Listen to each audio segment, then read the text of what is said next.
Chiang's control of Shanghai was made possible with the aid of two main groups.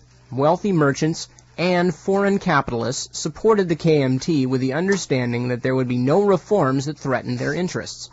And Shanghai's major criminal groups strengthened their own hold on official power by enabling Chiang to destroy the city's Communist Party and labor movement in 1927. These Shanghai criminal organizations were dominated by two secret society groups called the Green and Red Circles, or gangs. Secret societies, whether political, social, or criminal, were traditionally an important force in Chinese society whenever central authority broke down. During the 19th century, the Red and Green gangs had drawn their membership from people involved in transporting grain and smuggling salt along the Grand Canal, China's primary north-south inland waterway. After 1911, these groups shifted their activities to the cities of central China, particularly to Shanghai. Shanghai had been an important Chinese center for the opium traffic since the 1840s, when Britain's victory in the Opium War opened the port to foreign trade and the establishment of foreign-controlled areas, or concessions, which by the 1930s included almost a third of the city's 3.5 million people. The city's tradition of involvement in opium and other vices that tended to accompany the Western presence in Asia was tailor-made for the Green and Red gangs. Both evolved into criminal organizations whose role in the narcotics trade and in the anti-communist movement suggest parallels with the roles of the Sicilian Mafia and Corsican syndicate groups in Europe. One of Shanghai's most influential citizens was Tu Yuesheng, narcotics overlord, anti-Japanese patriot, and leader of the Green Gang, who began his career in Shanghai's French settlement, a noted center of illicit activities where criminals were permitted to operate freely. Nip, we may want to spell some of these complicated Chinese names for people, because I know that probably if I was listening, I wouldn't necessarily be able to anticipate how that was spelled. Good point.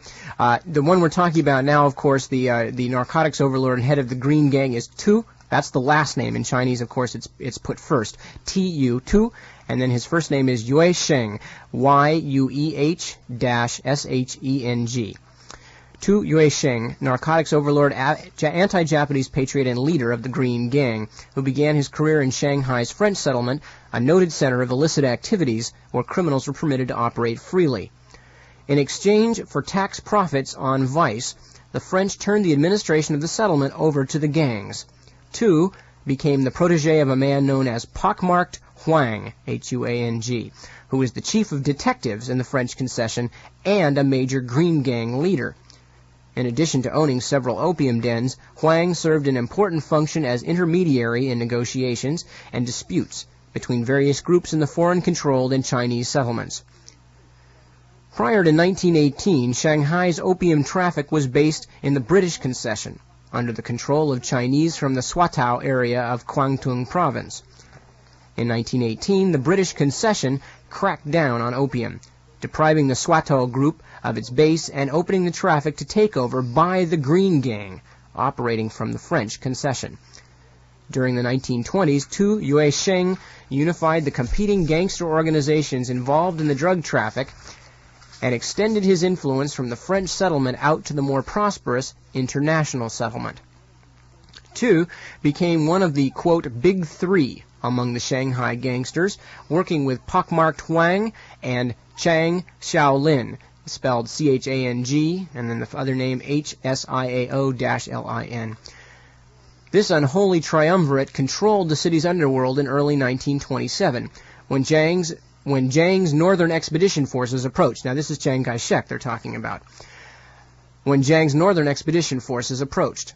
In late February 1927, labor unions allied with the KMT, again, Chiang's political party, moved against warlord control and foreign economic domination and began a general strike, planning to welcome Chiang's armies to a liberated Shanghai. For his part, Chiang Kai-shek was actively courting the support of wealthy conservative and foreign businessmen. A strong united labor movement was a major impediment. Consequently, in late February, Chiang's forces delayed their advance toward the city, hoping that reprisals by the British-run International Settlement Police and the Chinese garrison commander would break the strike and destroy its leadership. Despite bloody reprisals, labor organizers ordered a second strike to begin March 21st, a massive display of workers' power that shut down the city once again in anticipation of the KMT's victorious advance. Although there was disturbing evidence that Chiang was beginning to conduct a violent purge of communists and suspected communists in the cities under his control, the communist leadership, with the encouragement of Comintern advisors, doggedly continued to support the alliance and with increasing difficulty ignored the ominous signs of KMT treachery. The strike caused considerable consternation in the Chinese and foreign business communities, and Chiang set about persuading these interests to support him, simultaneously avoiding a public declaration of outright hostility toward the communists. On arriving in Shanghai in late March, he met first with pockmarked Wang, and later with leading Chinese industrialists and bankers who became satisfied that under Chiang's control there would be no further trouble from organized labor. The gratified businessmen then presented him with a, quote, loan of 3 million Shanghai dollars, the first of a series of lucrative donations. Okay, so what we're seeing here, as we mentioned at the beginning, is Chiang Kai-shek taking originally a nationalist movement. In this case, the Kuomintang Party, originally a nationalist and progressive movement interested in unifying the government of China, and not only taking it over, but then beginning a purge of the communists and actually betraying the nationalist supporters in the city who were performing a labor strike against foreign economic domination. Instead, Chiang Kai-shek has already decided that foreign domination is what he's interested in, and sits outside the city, much in the same way that the Americans refused to drop arms to the communist resistance in northern Italy. Chiang Kai-shek decides to wait outside the city to see if the British and the Chinese garrison soldiers wipe out the strikers, who, again, remember, are people who are supposed to be his allies. But the fact that they are labor, the fact that they are progressive, and the fact that Chiang Kai-shek was even at that point moving to the extreme right meant that they were no longer useful to him. So Chiang Kai-shek comes into Shanghai after allowing the strike to be severely stomped on, and immediately begins to court the local gangsters in the person of pockmarked Wang, who had already been a part of the power structure, and also the local businessmen, who then give him $3 million. So Chiang Kai-shek is now riding tall in the saddle in Shanghai and beginning to thoroughly purge any leftist or moderate elements out of his nationalist party. And broadcasting from Foothill College, this is KFJC Los Altos Hills. Now, returning again to China from here in the South Bay, California, the main ally that Chiang Kai-shek enlisted in order to break the working class of Shanghai was none other than Tu Yue-sheng, one of the big three, unquote, of Shanghai gangsters, and for our purposes here, perhaps most noteworthy, the man who at this point dominates the opium traffic in Shanghai. Returning to the politics of heroin in Southeast Asia. Chiang had some 3,000 troops under his command in the city, pitted against a larger but poorly armed force of workers and communists. He doubted whether his soldiers could be trusted to turn against the workers' groups, which they considered their main allies, and turned to Tu Yue-sheng and his colleagues for help. It is widely believed that Chiang in his youth had become a fully initiated member of Shanghai's Green Gang. Regardless of whether this is the case, Chiang and the Green Gang shared a common interest in destroying Shanghai's labor movement. By serving Chiang, the gangs could and did increase their influence and wealth.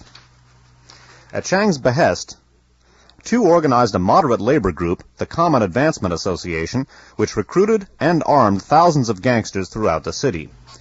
The communists and other labor leaders, tragically determined to maintain the charade of alliance with the KMT, were taken by surprise and massacred, many of them by Tu's gangsters, beginning April 12, 1927, and continuing sporadically for months.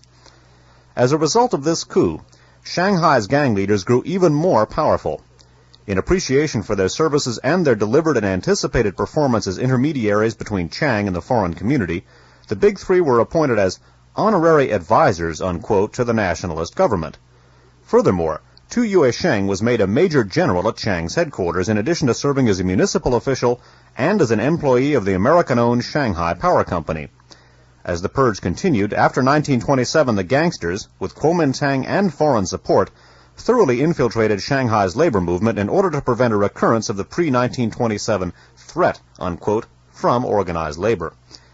In September of 1931, for example, one non-communist labor organizer who had led a tramway strike in the French settlement was denounced, arrested, and sentenced to 10 years imprisonment after a trial that lasted 10 minutes. Chiang Kai-shek's opium programs further illustrate the gap between the Kuomintang's original political idealism and the sordid reality of conditions under his dictatorship.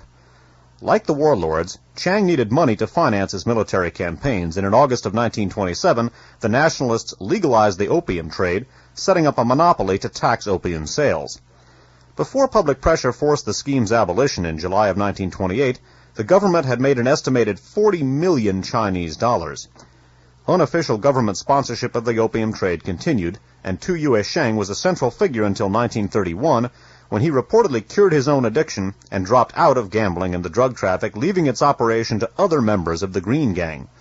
To compensate for Tu's financial loss, one of his close friends was given control of the newly formed state lottery, while Tu devoted his full attention to suppressing Shanghai's labor movement. The most well-publicized nationalist campaign against opium was begun in 1934. Chiang was beginning a new life movement, unquote, which derived from the Confucian belief that individual reform is the key to curing the ills of society. The programs of the New Life movement, outmoded and hopelessly inadequate, never began to solve China's pressing social problems. But its idealism and Chiang's own professed Christianity were incompatible with the drug traffic. A national opium suppression bureau was organized, whose regulations involved penalties of life imprisonment or death for pushers. Although improving social welfare was the stated aim of this anti-opium campaign, its major objective was to gain control of the financial base of Chiang's warlord opponents. The Kuomintang leader appointed himself commissioner for opium suppression in 1935. By 1936, he had succeeded in rerouting opium moving toward the coast from Yunnan and Kweichow so that it was sent north through Hankow on the Yangtze River and then to Shanghai, thus depriving Guangxi province of its opium revenue. Opium production was reduced, but the government generally hoarded seized opium instead of destroying it. According to one source, during the period 1934-7, the government made an estimated 500 million Chinese dollars from its suppression program. Japan mounted a full-scale invasion of China in 1937, driving the Kuomintang government into the interior. Although the war in the Pacific halted the flow of heroin from China to the United States after 1941, the drug traffic from China continued. During the war, the Kuomintang and the Japanese freely traded a variety of goods, including opium, across mostly stagnant battle lines. Japan played an official role in the narcotics business in occupied China. In Manchuria, the Japanese authorities used opium as a revenue source. In 1938, its sale accounted for 28% of general budget receipts. Nanking, under Japanese occupation, had an estimated 50,000 heroin addicts, and in Shanghai, about 1/6 of the $1.5 million spent every month on drugs was used to buy heroin. The Japanese invasion separated Chiang Kai-shek from his main source of financial support, but his government had a store of Sichuanese opium that had been confiscated during the suppression drive. Tu Yue-sheng took charge of shipping the seized opium to the coast, and eventually it was sold at Macau and Hong Kong, both then under Japanese control. Some of the same stock was finally sold by Shanghai's official monopoly, which operated under Japanese protection. After Japan's defeat in 1945, Chiang's forces made a speedy return to Shanghai, acting with the support of the American government and the cooperation of the defeated Japanese in order to reaffirm Kuomintang control and forestall the communists. Once again, corruption and vice, including narcotics, flourished with the participation of China's nationalist officials. So let's take a look at what we've looked at here so far. We've taken a look, first of all, at how Tu Yue-sheng, a Shanghai gangster, came to monopolize the opium trade in Shanghai. We then took a look at how his aid was enlisted by Chiang Kai-shek, and the Green Gang, Tu Yue-sheng's criminal syndicate, was then used as a sort of, again, an anti-communist cadre by the Kuomintang in order to put down the Chinese workers in Shanghai. And it's worth noting also that even after Tu Yue-sheng himself got out of the opium traffic, he delegated the control of the opium trade to other members of the Green Gang, and at this point, the Green Gang under Tu Yue-sheng is basically functioning as an agent or as an arm of the Kuomintang National Security Establishment. It's also worth noting here, and this is a pattern we're going to be looking at much later in the series, and it's unfortunately a very common pattern of the very governments that are professing to control the opium trade, in fact, use the drug control apparatus to maintain control of that traffic and to manipulate it for political ends. In this case, we've seen Chiang Kai-shek denying his warlord opponents the revenue from the opium trade, at the same time as that very opium trade is used to provide revenues for his own organization, and including, again, the Green Gang under Tu Yue Sheng. Now, this Green Gang is very, very important because the Green Gang, like a lot of other criminal syndicates we've looked at, eventually came to work for U.S. intelligence. I'm going to read a very short segment now, but we'll be reading more later on from a wonderful book called The Great Heroin Coup, which we've used quite a bit on our broadcasts. We'll be using this book a lot in other broadcasts in this series. Indeed. It's a wonderful work. We were just talking to one of the KFJC people here tonight about it. Also a book that is not currently in print, I don't believe, but one that if you can track it down in a library, or if you especially find a used copy somewhere, or you want to contact perhaps Tom Davis or somebody like that for a copy, it would be more than worth your time to do it. The book is, again, titled The Great Heroin Coup, Drugs, Intelligence, and International Fascism. Copyright 1980, the author Heinrich Kruger, and the book was originally published by South End Press in Boston. Okay. Well, by the way, we're going to be reading here. The book has an excellent foreword by Peter Dale Scott, one of the top political researchers in this country and a professor at the University of California at Berkeley. He wrote an excellent foreword to this book, and it's from this foreword that we're going to be quoting right now. Indeed. Okay, small segment here. The U.S. government's narcotics mafia connection goes back, as is well known, to World War II.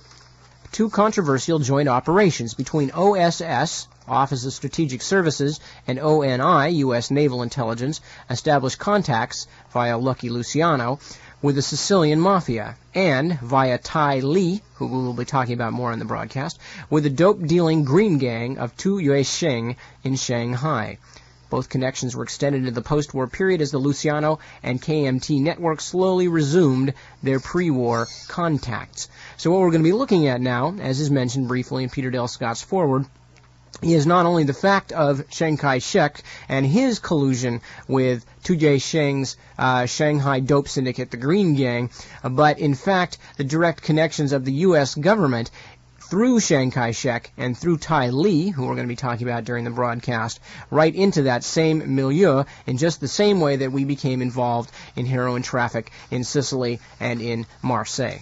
Although it should be noted that the involvement of U.S. intelligence with the narcotics traffic in the cases of Sicily and Marseille, and so far also in China, is indirect. In other words, the support given to these organized crime syndicates enabled them to become prime players, because later on we're going to be dealing with U.S. intelligence involvement directly to this in point. The traffic. Good, well said. To this point, it's a purely political maneuver on the part of the American intelligence and military establishments, but as we shall see, it's very hard to plant those kinds of seeds without reaping the kinds of plants that grow out of them. Indeed, and those plants have indeed been reaped. And again, at this point, the political influence creates the political circumstances leading to the resurgence with a vengeance of the international heroin traffic, and eventually we'll look at direct U.S. participation of U.S. intelligence services in that traffic.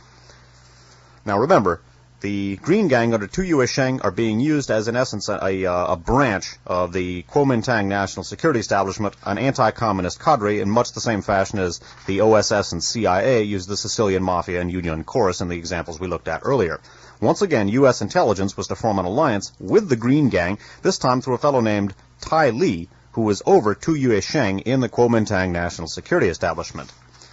We're going to be reading now about the alliance between the Green Gang, Tai Li, Tu Yue Sheng, and U.S. intelligence from a book called OSS, subtitled A Secret History of America's First Central Intelligence Agency, authored by R. Harris Smith, and it was published in hardcover by the University of California Press, Berkeley, 1972. So, again, R. Harris Smith, OSS, about the alliance between U.S. intelligence, Tai Li, Tu Yue Sheng, and the Green Gang.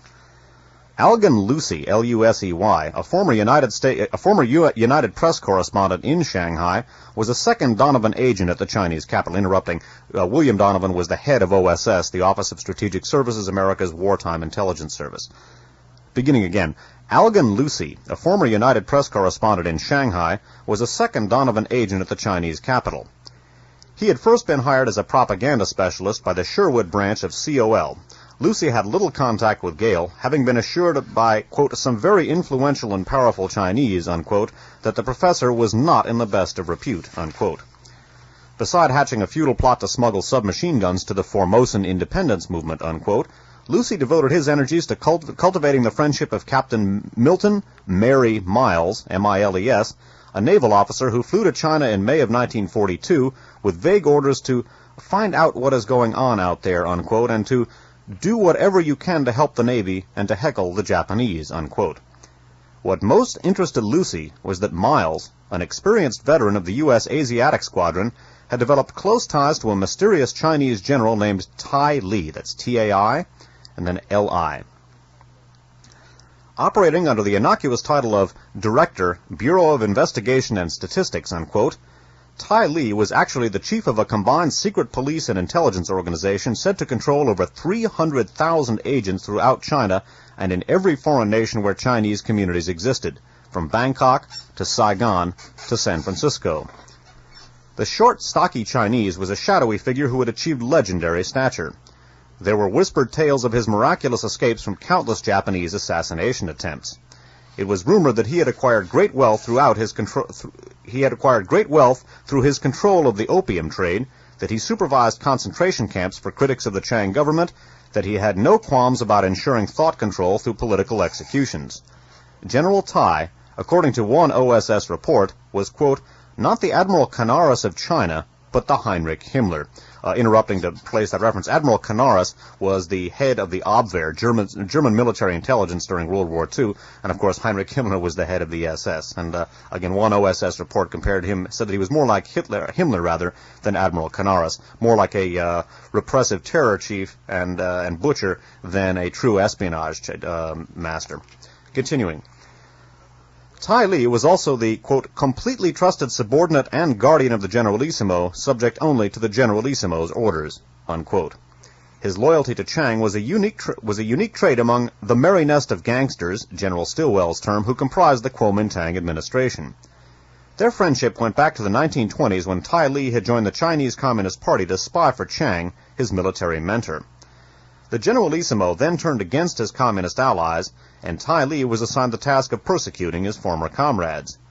The general acquired the services of an underworld group of Shanghai hoodlums, the Green Gang, who specialized in kidnapping and extortion, and gave them official respectability as the foundation for his secret police organization. General Tai also had a long-standing reputation as a xenophobe who rarely met with foreigners. That was why Captain Miles' friendship with the enigmatic general was of such great interest to Lucy.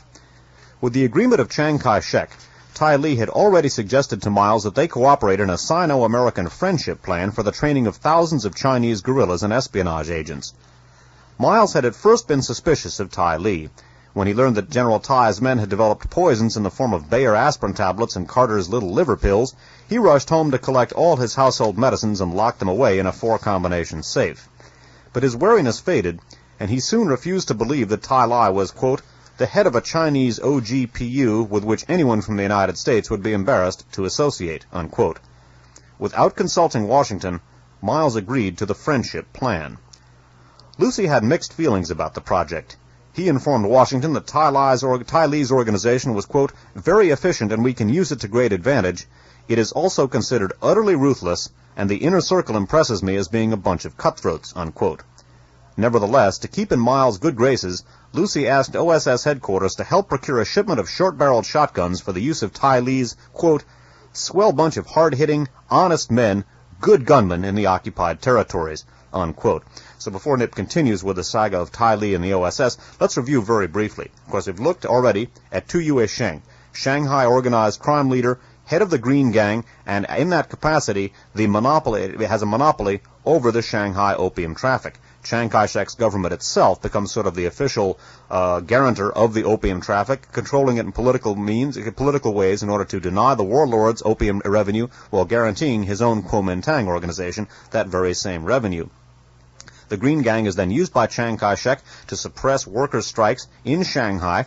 It then becomes an official wing of the Kuomintang military and intelligence apparatus, and Tu Yue Sheng himself becomes a general under Chiang Kai-shek. Chiang Kai-shek's intelligence chief, Tai Li, uses the Green Gang as the foundation for his organization throughout China. So we've got Tai Li over Tu Yue Sheng and the Green Gang using this criminal syndicate as an inextricable part of his own intelligence system, and now we've seen Tai Li working with Officer Miles of U.S. Naval Intelligence, and this relationship between Tai Li, Tu Yue Sheng, the Green Gang, and U.S. intelligence is to be cemented. Now, Chiang Kai-shek, of course, because of the fact that Ty Lee was one of the few people of his gang of merry bandits, or whatever it was that was Stilwell's term, one of the few people that he trusted, thought it was a great idea that the OSS should make their connections with his intelligence service in the person of Ty Lee. So Chiang Kai-shek pressed for the acceptance of this quote-unquote friendship plan to connect the two services, and Washington, which had very little other ways to get a lot of the intelligence information that they wanted in Asia, reluctantly went along with it. Reading again from OSS by R. Harris Smith. After several months of negotiations, and with Roosevelt's verbal approval, Donovan and Secretary of the Navy Knox put their signatures, Donovan again, of course, is William Donovan of the OSS. Donovan and Secretary of the Navy Knox put their signatures to a secret technical agreement with the Chinese government. This pact created a joint secret service, the Sino-American Cooperative Organization, SACO, under the directorship of Ty Lee. Miles was deputy director, as well as Far Eastern chief of OSS and commander of Navy Group China. SACO was to engage in guerrilla training, espionage, sabotage, and radio interception. The Chinese agreed to supply manpower and facilities, while arms and equipment would come from the United States. It should just briefly be mentioned, to those of you who are not familiar, one of the great curses of General Stilwell. General Stilwell was probably one of the greatest generals in the history of the United States, and a man who, because of the political situation that he got stuck into, which was the maelstrom that was World War II China, has never received proper credit for his acumen. But one of the things that was going on during World War II, and it's important to realize here, is that Chiang Kai-shek had absolutely no intention whatsoever to fight the Japanese. In the northern provinces of China, of course, again, as was true in France and in Italy, the communists were the ones who were actively fighting the Japanese. Now, the Japanese occupation of China had been particularly repressive, even by Japanese standards, and it had been going on since for 2 years before the war in Europe had even started. Chiang Kai-shek, however, was so terrified, he was so terrified of the communist opposition, which had a lot of support among the people of the country, whereas Chiang Kai-shek had support only of the military, the foreign bankers, etc., etc. He was so frightened that he would rather do anything than actually waste any of his own weapons or resources fighting the Japanese. What he did for all of World War II was to stand around and tell the United States, essentially, to keep sending him money so he could fight the Japanese, and use that to stockpile weapons against the communists, while the communists in the north were fighting the Japanese with hoes and shovels and rifles. Now, because of this fact, the entire Chiang Kai-shek government was geared to one concept only, and that was to make a pile of money, to outlast the war, and then, with U.S. help, consolidate themselves. But there was always the possibility that the government would fall through, so again, the first priority, making money, became very important. And the drain of U.S. funds and others from the treasuries of the Kuomintang were phenomenal. Hundreds and hundreds of millions of dollars sucked out of the Lend-Lease East agreements and going directly into the pockets of Chinese officials. So this is one of the things that was going on with Ty Lee and Chiang Kai-shek. These people were not leaders of a government in the common sense. These were people who had a golden goose, and they were going to wring every last egg out of it while they had the opportunity before the people in China rose up en masse, which they did, and threw them out on their ear. Now, because of the fact that General Stilwell wanted Chiang Kai-shek to fight the Japanese, he was at odds with Chiang Kai-shek, whom he couldn't stand, and the feeling was mutual. Eventually, General Stilwell was replaced by someone whose political sympathies were much, much more closely in tune with those of Chiang Kai-shek, and that's a fellow we've looked at in the past, namely General Albert Cody Wiedemeyer. Wiedemeyer's education, his military education, could be accurately described as Nazi, inasmuch as he was a graduate of the Kriegswehr Academy, the German West Point, in essence. We looked at him at considerable length in Radio Free America show number 11. Also, we touched back on General Wiedemeyer in Radio Free America number 14. But Wiedemeyer himself had an extraordinary number of fascist connections. He rented his apartment from Gerhard Rossbach, a leader of the stormtroopers who later went to work for the CIA. He was a close friend of Ludwig Beck, chief of the German General Staff, and in fact in his own biography, his own autobiography, Wiedemeyer reports, Wiedemeyer comments that he was even known around the Kriegswehr Academy for being an enthusiastic Sieg Heiler. So we've looked at Wiedemeyer Wiedemeyer at great length, again in Radio Free America show number 14, including his probable participation in the assassination, well actually his definite participation in the assassination of President Kennedy, according to the CDC, the French Military Intelligence Service. Eventually, Wiedemeyer, again much more closely in tune with the dyed-in-the-wool anti-communist sentiments of Chiang Kai-shek, replaces General Stilwell. It's worth noting that when Wiedemeyer becomes American commander in China and advisor to Chiang Kai-shek, Wiedemeyer centralized all intelligence operations in China under his command. However, one of the stipulations was to be that all covert activities had to be cleared by both the American Army and the Chinese government. And as we're about to see, that placed Tai Li, through one of his closest aides, in a position to veto any intelligence operation that he disagreed with. Now, this is significant because one of the interesting aspects of Tai Li and the whole Kuomintang axis was that at times they would actually collaborate with the Japanese against the Chinese. And OSS eventually wound up at severe loggerheads with the Tai Li organization, even though they technically formed an alliance with them, because of the fact that Tai Li would not permit OSS to function in connection with the Chinese Communists. Now, the Chinese Communists were the most effective fighting force against the Japanese in China. As such, OSS wanted to give them the necessary logistical support to do the job and basically save American lives by pinning down and killing Japanese troops. This was totally opposed by Chiang Kai-shek, and in fact, the OSS was convinced that Tai Li's organization was murdering their own Chinese agents who attempted to effect liaison with the Communists, although they weren't able to prove this. The British actually came much closer to proving that, and the British actually sent agents into China to spy on Tai Li, who they felt had German sympathies. Incidentally, one of the things we also looked at in Radio Free America show number 11 was the fact that after Tai Li was killed in a plane crash, the head of Chiang Kai-shek's military intelligence was headed up by, well, the head of that became a man named Louis Siefkin, who formerly was a Nazi spy who'd helped transmit intelligence on Pearl Harbor to the Japanese, facilitating their attack on Pearl Harbor. At any rate, though, it's worth noting that after General Wiedemeyer, and a background on him again in Radio Free America number 11, after Wiedemeyer assumes control of the American military situation in China, he cements American military intelligence operations to the organization of Tai Li. In other words, the Tai Li organization now has veto power over any intelligence operation in the area. And one last thing, just to remind you, the foundation of the Tai Li organization is the heroin-dealing Green Gang. Right. Again, Tai Li is the person over Tu Yuesheng in the Green Gang, although the Green Gang represents the core of Tai Li's organization. Continuing now from OSS by R. Harris Smith. But Wiedemeyer had a further proviso for clandestine operations. He centralized all planning for secret services at his headquarters and insisted that future covert activities be cleared, unquote, by both the American Army and the Chinese government. To represent the Generalissimo in the clearance machinery, the Chinese government appointed a general who was actually one of Tai Li's closest aides. OSS thus met with official Chinese objections whenever an operation requiring communist cooperation was proposed. In February of 1945, a contingent of Jedburghs, by the way, those were commandos who'd worked behind the lines in Europe, a contingent of Jedburghs was flown to China for commando operations. Upon their departure from the United States, they were told that they would be working with communist guerrillas, as many of them had done in France. But the Jeds never reached North China.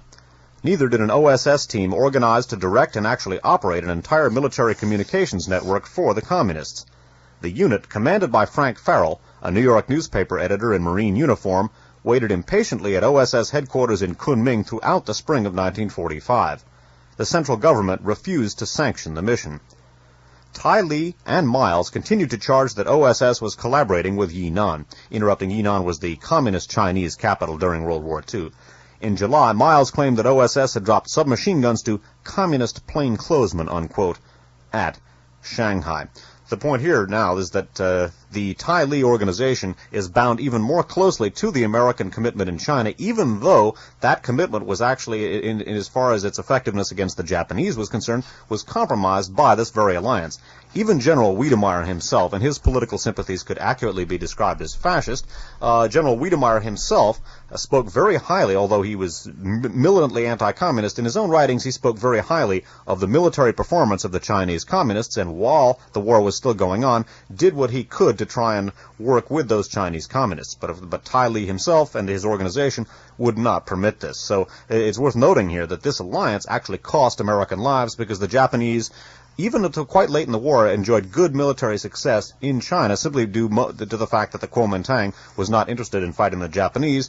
A lot of Americans lost their lives as a result of that. Going to read one last short segment, and then we're going to take a break and give you a chance to get up and stretch a little bit. This is from The Great Heroin Coup, again by Henry Kruger. And he's writing, again, in sort of an overview of what some of the results of these things were. Again, he's talking about 1948 at this point. Meanwhile, in the United States, KMT agents helped establish a powerful China lobby and collaborated with friends and U.S. agencies to target, and in some cases drive from the government, old foes of the former U.S. KMT-Tai-Li alliance, including those inside the OSS. Before I finish this segment, let me just mention real quickly, you hear the China Lobby a lot. The China Lobby was a group composed of a variety of mostly right-wing Americans and Chinese. The Chinese, most of them directly out of the Chiang Kai-shek government. The leader of the China Lobby was in many ways, well, besides Henry Luce of Time magazine, also General Claire Chennault, a very close friend of the Generalissimo Chiang Kai-shek. And it was the China Lobby, in fact, and the accusations of the China Lobby that people in the State Department had given China away to the communists, an accusation that any reasonable historian would laugh at because the Chiang Kai-shek government was so far from being an actual government, it was laughable. But it was those accusations by the China Lobby against various members of the State Department and the Foreign Service that actually started the McCarthy era in the United States and the allegations of communist subversion within the government. We looked at the China Lobby again in Radio Free America show number 11. We looked at part of its origin. We repeated that in Radio Free America number 14 about the World Anti-Communist League. In general, Radio Free America's 14 and 15 dealing with the World Anti-Communist League will flesh out your understanding of the China Lobby. All right, so I'll start that again. Meanwhile, in the United States, meanwhile 1948, KMT agents helped establish a powerful China lobby and collaborated with friends and U.S. agencies to target and in some cases drive from government old foes of the former U.S. KMT-Tai-Li alliance, including those inside the OSS. Okay, so the China lobby is getting together to drive the people opposed to the drug smugglers out of office. A scholarly book in 1960 noted that, quote, the narcotics business has been a factor in some activities and permutations of the China lobby, unquote, thus challenging the official Narcotics Bureau myth that KMT dope in this country was, quote, communist Chinese, unquote. So again, what we see in this case, not only the combining of the reactionary or the right wing or the extreme conservative factions in political circles with the intelligence, and in many cases the actual dope runners and warlords, to chase from government or slander people who are opposed to these kinds of policies. But on top of that, we see again that, as Adolf Hitler once put it, that impudent reversal of truth in which the pot calls the kettle black. And that is exactly what was going on with the China lobby and their allegations of communist Chinese dope flooding the American mainland. We're going to be taking a musical break now. When we come back, we're going to look at an expansion or a further development of the cooperation between the dope-dealing Kuomintang and U.S. intelligence, and we're going to look at the role of the CIA and the Kuomintang in setting up the so-called Golden Triangle, which, after the poppy fields in Turkey began to decline due to pressure from some of the Western nations, the Golden Triangle became the primary heroin production area in the entire world for a long time, supplied the U.S. market. The rise of the Golden Triangle was inextricably linked with the Kuomintang and its support from the CIA, and we're going to look at that when we come back. And we will be coming back, but first we're going to take a short break. Stick with us, get up, stretch a little bit, and we'll be back in a few minutes with more of Radio Free America right here on KFJC. Radio Free America broadcast of, well, it's actually about the 24th Radio Free America, but it's the first broadcast specifically devoted to drugs and the American intelligence establishment. Although, as we have seen so far already, the American intelligence establishment includes large other factors in the American political establishment, including the military and other branches of the legislative and executive branches, and also it includes many foreign intelligence branches, which we're going to be getting into as well. What we've just been talking talking about at some length is a particular foreign intelligence service, the notorious Kuomintang intelligence service under General Tai Li. And as to put it in a nutshell, we've been talking about the fact that Tai Li, in putting together his intelligence force for Chiang Kai-shek in China, co-opted the entire Green Gang, which was a gang of terrorists, kidnappers, thieves, and most specifically important for our purpose, drug dealers, and took it over and then linked his organization up with American intelligence. Okay, now the cooperation between the CIA and Kuomintang elements, and recall that Kuomintang inextricably linked with dope-dealing syndicates which it used as an anti-communist cadre in much the same way that the OSS and CIA used the mafia and the Union Corps. The link-up between U.S. intelligence and the Kuomintang, inextricably involved in the dope traffic, as we're going to see now, this pattern has continued to operate historically, and was to result in the development of the so-called Golden Triangle area of Southeast Asia as a primary heroin or opium-growing center. The Golden Triangle generally refers to an area of Laos, Thailand, and Burma, which came to the forefront of the narcotics trafficking during the Vietnam War. And the traffic in Southeast Asia is what we're going to be looking at right now, and the CIA-Kuomintang cooperation in promoting it is front and center. Returning once again to the politics of heroin in Southeast Asia by Alfred McCoy. While the work of French clandestine services in Indochina enabled the opium trade to survive a government repression campaign, some CIA activities in Burma helped transform the Shan states from a relatively minor poppy cultivating area into the largest opium-growing region in the world. The precipitous collapse of the nationalist Chinese Kuomintang or KMT government in 1949 convinced the Truman administration that it had to stem, quote, the southward flow of communism, unquote, into Southeast Asia. In 1950, the Defense Department extended military aid to the French in Indochina. In that same year, the CIA began regrouping those remnants of the defeated Kuomintang army in the Burmese Shan states for a projected invasion of southern China. Although the Kuomintang army was to fail in its military operations, it succeeded in monopolizing and expanding the Shan states' opium trade. The Kuomintang shipped bountiful harvests to northern Thailand, where they were sold to General Phao Siriananda of the Thai police, a CIA client.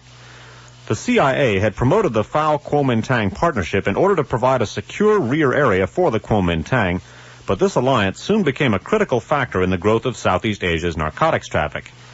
With CIA support, the Kuomintang remained in Burma until 1961, when a Burmese army offensive drove them into Laos and Thailand.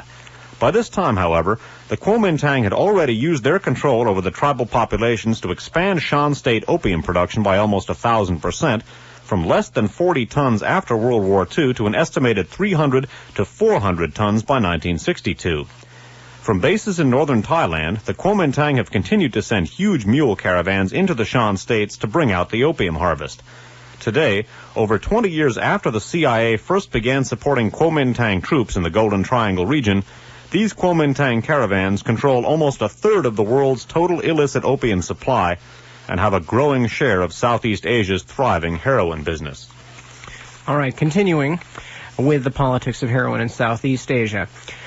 Nationalist Chinese stragglers began crossing into Burma in late 1949, and in January 1950, remnants of the 93rd Division 26th Army and General Li Me's 8th Army arrived in Burma. 5,000 of General Li Me's troops who crossed into Indochina instead of Burma were quickly disarmed by the French and interned on Phu Quoc Island in the Gulf of Thailand until they were repatriated to Taiwan in June 1953. By the way, this general we're talking about is L-I-M-I, not to be confused with Tai Li, who we were talking about earlier. Good point. However, the Burmese army was less successful than the French in dealing with the Chinese. By March 1950, some 1,500 KMT troops had crossed the border and were occupying territory between Kengtung City and Tachilek. In June, the Burmese army commander for Kengtung State demanded that the KMT either surrender or leave Burma immediately.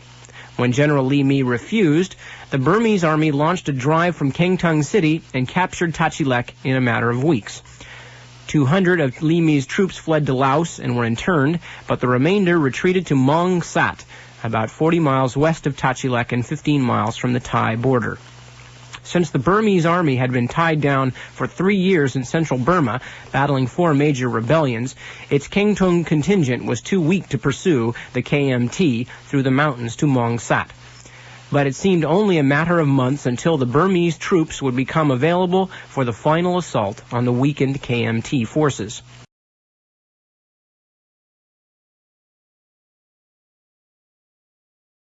Chiang's control of Shanghai was made possible with the aid of 2 main groups. Wealthy merchants and foreign capitalists supported the KMT with the understanding that there would be no reforms that threatened their interests.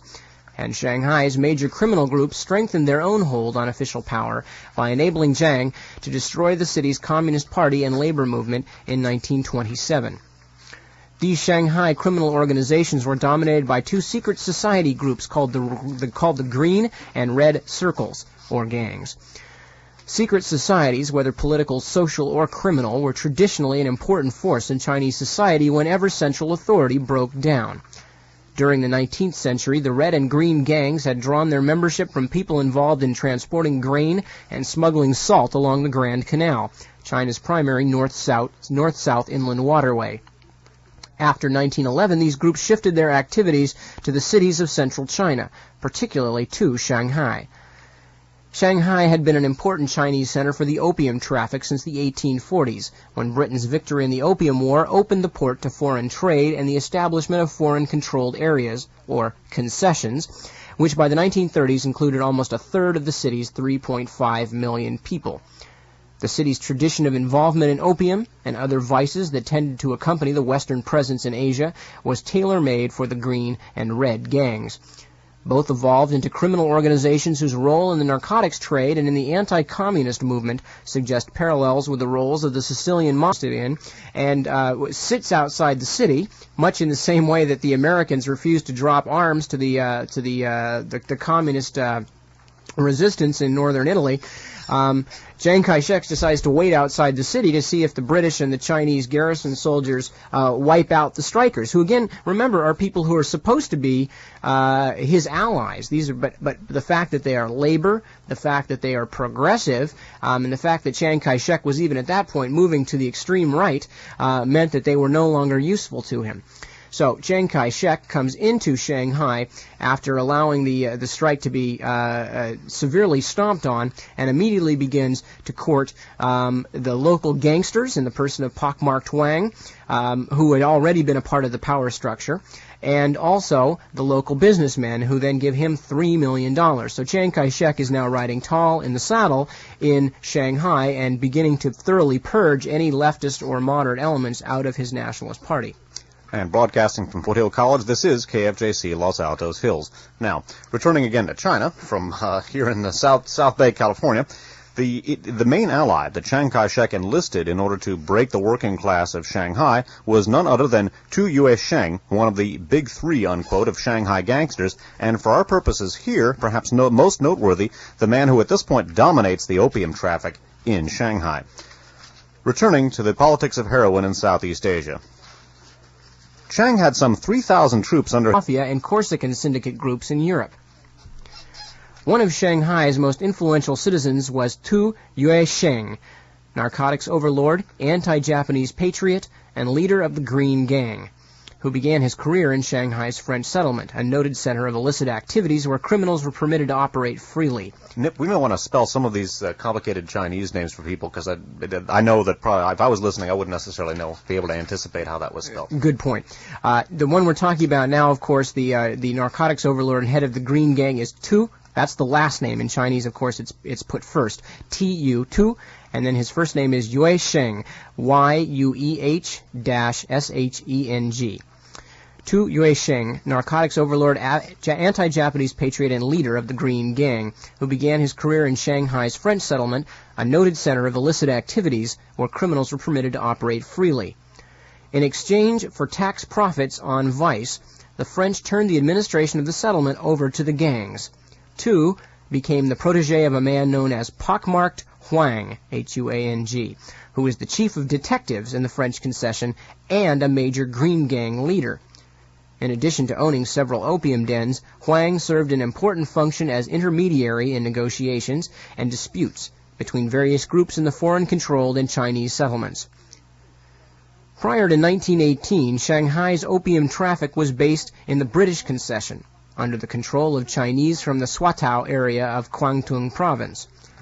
In 1918, the British concession cracked down on opium, depriving the Swatow group of its base and opening the traffic to takeover by the Green Gang, operating from the French concession. During the 1920s, Tu Yuesheng unified the competing gangster organizations involved in the drug traffic and extended his influence from the French settlement out to the more prosperous international settlement. Tu became one of the, quote, Big Three among the Shanghai gangsters, working with pockmarked Huang and Chang Xiaolin, spelled C-H-A-N-G, and then the other name H-S-I-A-O-L-I-N. This unholy triumvirate controlled the city's underworld in early 1927, when Jiang's northern expedition forces approached. Now, this is Chiang Kai-shek they're talking about. When Jiang's northern expedition forces approached. In late February 1927, labor unions allied with the KMT, again, Jiang's political party, moved against warlord control and foreign economic domination and began a general strike, planning to welcome Chiang's armies to a liberated Shanghai. For his part, Chiang Kai-shek was actively courting the support of wealthy conservative and foreign businessmen. A strong united labor movement was a major impediment. Consequently, in late February, Jiang's forces delayed their advance toward the city, hoping that reprisals by the British-run International Settlement Police and the Chinese garrison commander would break the strike and destroy its leadership. Despite bloody reprisals, labor organizers ordered a second strike to begin March 21st, a massive display of workers' power that shut down the city once again in anticipation of the KMT's victorious advance. Although there was disturbing evidence that Jiang was beginning to conduct a violent purge of communists and suspected communists in the cities under his control, the communist leadership, with the encouragement of Comintern advisors, doggedly continued to support the alliance and with increasing difficulty ignored the ominous signs of KMT treachery. The strike caused considerable consternation in the Chinese and foreign business communities, and Chiang set about persuading these interests to support him, simultaneously avoiding a public declaration of outright hostility toward the communists. On arriving in Shanghai in late March, he met first with pockmarked Huang, and later with leading Chinese industrialists and bankers who became satisfied that under Chiang's control there would be no further trouble from organized labor. The gratified businessmen then presented him with a, quote, loan of 3 million Shanghai dollars, the first of a series of lucrative donations. Okay, so what we're seeing here, as we mentioned at the beginning, is Chiang Kai-shek taking originally a nationalist movement. In this case, the Kuomintang Party, originally a nationalist and progressive movement interested in unifying the government of China, and not only taking it over, but then beginning a purge of the communists and actually betraying the nationalist supporters in the city who were performing a labor strike against foreign economic domination. Instead, Chiang Kai-shek has already decided that foreign domination is what he's interested in.